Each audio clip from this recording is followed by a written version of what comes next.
আজি ৰাতিপুৱা ভাবিলোঁ মাছকে খাওঁ বুলি বেপাৰী আহিলে মাছটো ৰখাই ল'লোঁ। এতিয়া বাছি আছোঁ।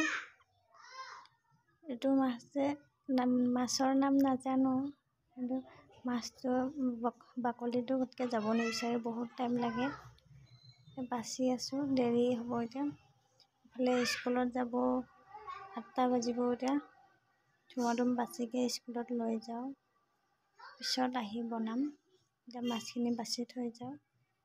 আজি মাছখিনি ঔটেঙাৰ লগত বনাম। আপোনালোকে চাই থাকিব। ইফালে মাছখিনি বাছা হৈ গ'ল, ধুই থৈ দিওঁ। ইফালে আৰু স্কুলত যাব দেৰি হ'লে ওলাই দিওঁ মনুক। ইফালে ওলাই দিলোঁ, এতিয়া থৈ আহোঁ স্কুলত। কাইলৈ 15 আগষ্ট, সেইকাৰণে আজি জাতীয় পতাকা স্কুলত আনিব দিয়াৰ কাৰণে বনাই দিলোঁ। ইফালে স্কুল আহি পালোঁ। স্কুলত থৈ যাই আকৌ ইফালে আহি পালোঁ ঘৰত। মাছ ভাজিব লাগিব। মাছ এতিয়া ফ্ৰাই কৰোঁ। ইফালে মোৰ ভাত হৈ গ'ল। ভিডিঅ'টো চাই কেনেকুৱা লাগিলে কমেণ্ট কৰিব।